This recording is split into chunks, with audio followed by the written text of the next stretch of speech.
हकीकत ये है कि जो हमारे पीछे डॉक्टर भीमराव अम्बेडकर जी हैं, इन्होंने संविधान का एक भी अनुच्छेद नहीं लिखा है। हकीकत यही है। इसका श्रेय अगर सबसे ज्यादा किसी को जाता है तो वो BN राव साहब को जाता है। आप देख रहे हैं प्रचंड भारत न्यूज़।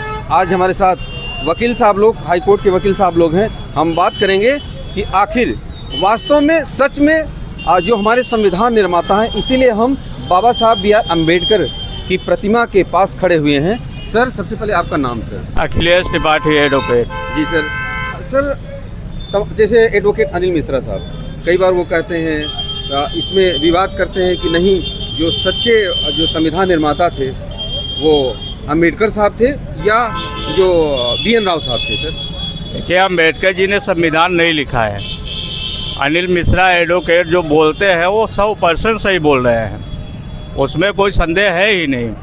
केवल वोट बैंक के लालच के लिए राजनीतिक पार्टियां डॉक्टर भीमराव अम्बेडकर को संविधान निर्माता मान रही है। हकीकत में देखा जाए तो डॉक्टर भीमराव अम्बेडकर ने संविधान में कुछ भी नहीं लिखा है, कुछ लिखा ही नहीं है इन्होंने। सर, जिस समय संविधान निर्माण हो रहा था उस समय तो ये राज्यसभा के मेंबर भी नहीं थे, सदन के अंदर घुस भी नहीं पाए थे, संविधान कहाँ से लिखेंगे। सर, इस देश के करोड़ों लोग डॉक्टर BR अम्बेडकर साहब के बारे में यही जानते हैं कि उन्होंने ही ये गलत प्रोपोगंडा फैलाया गया है देश में। देश में बहुत सारी भ्रांतियां फैलाई गई है जी, राजनीतिक दलों के द्वारा जी, केवल वोट बैंक के लालच के लिए। हम लोगों को चुनाव तो लड़ना नहीं है, हम लोग क्यों झूठ बोले। हम लोग आम जनता है, अधिवक्ता है, हम लोग तो सत्य। बहुत बड़ी बात बोला कि क्या ये चुनाव या इलेक्शन या कहें कि सरकार बनाने के लिए ऐसा है? बिल्कुल 21-22% जो SC ST कैटेगरी के लोग हैं उनकी वोट हासिल करने के लिए डॉक्टर भीमराव अम्बेडकर को भारत के राजनीतिक पार्टियां संविधान निर्माता का श्रेय देती है जी। और हकीकत में और इन्होंने उनको भगवान की तरह परोसा।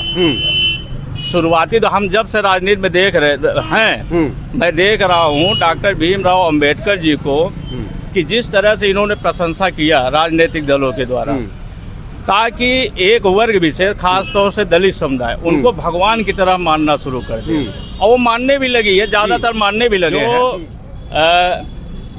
इंटरनेशनल कोर्ट के जज थे वो कोलकाता हाई कोर्ट में उन्होंने लंबे समय तक जज के पद पे बने रहे। उसके बाद वो अंतर्राष्ट्रीय न्यायालय में जज थे।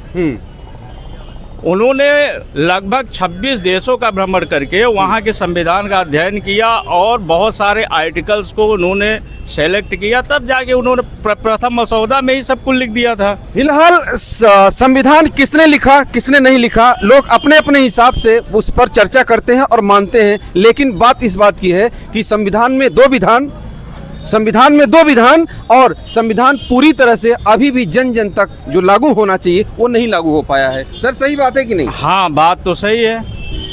बहुत कुछ नहीं है हमारे उसमें। फंडामेंटल राइट्स में जो है समानता का अधिकार है, उसको बाद में इतना अमेंडमेंट किया गया है, इतना अमेंडमेंट कर दिया गया, और ख़ास तौर पे हमारी जो जुडिशियरी है ऐसे उसमें जजमेंट दे दिए हैं कि उसका कोई मतलब ही नहीं रहा आज के डेट में। अब आप गौर कीजिए, 583 मेडिकल PG जो अभी जो एग्जाम्स हुआ था, 583 जो जनरल श्रेणी के बच्चे थे, 583 नंबर पाने वालों का एडमिशन नहीं होता और -40 नंबर पाने वालों का एडमिशन हो जाता है। इसको कैसे समानता की दृष्टि से देखा जा सकता है? नहीं देखा जा सकता ना। ये तो बहुत बड़ा असमानता है जी, बहुत बड़ा असमानता है। थोड़ा बहुत नहीं, चलो एक दो कदम की असमानता हो, बहुत बड़ा असमानता है। ये सब एक तरह देखा जाए तो हमारे देश का दुर्भाग्य है कि हम लोग ऐसे नेताओं को चुनते हैं जो देश को बर्बाद कर रहे हैं हर तरह से, झूठ परोस करके। फूलन देवी कितनी बड़ी डकैत थी, उसको हीरोइन की तरह पेश कर दिया गया। कितनी उसका तो हम पूरा जो है केस डायरी वगैरह पढ़े हैं। दुर्दांत अपराधी थी, अपने ही बिरादरी को मारी, सब कुछ किया, अपने चाचा के परिवार को तबाह कर दिया। और इसके साथ जिसने जो है रेप की जो घटनाएं आती हैं वो भी गुर्जर समुदाय के लोग की है, लेकिन बदनाम होता है ऊंची जातियाँ। क्यों? क्योंकि समाजवादी पार्टी ने उस दुराचार हुआ था फूलन देवी के साथ, गुज्जर जाति के लोग थे। हाँ, गुजर जात के जो वो भी जो है माफिया थे, वो भी डकैत थे। वो डकैत तो जंग बीहड़ में रहती थी, वो भी बीहड़ में रहते थे। पहले एक ही गिरोह में रहते थे, बाद में दोनों में गुटबाजी शुरू हुआ। उन्होंने ही जो है इसके साथ दुष्कर्म किया था जी। इसका ऐसा आरोप है, इसी का ऐसा आरोप है फूलन देवी का। ये हम अपने तरफ से नहीं कर सकते, लेकिन चूंकि आम जनता को पता नहीं है, जी। मीडिया वाले इसको ठाकुरों के ऊपर सीधा आरोप लगा करके वोट बैंक लेने का कोशिश करते हैं। ये दुर्भाग्य है देश का, जी। झूठ नहीं परोसना चाहिए। जी, तो आप सब भी कमेंट करके अपनी राय जरूर बताइएगा और चैनल पर अगर नए हैं तो सब्सक्राइब जरूर करिएगा। जय हिंद।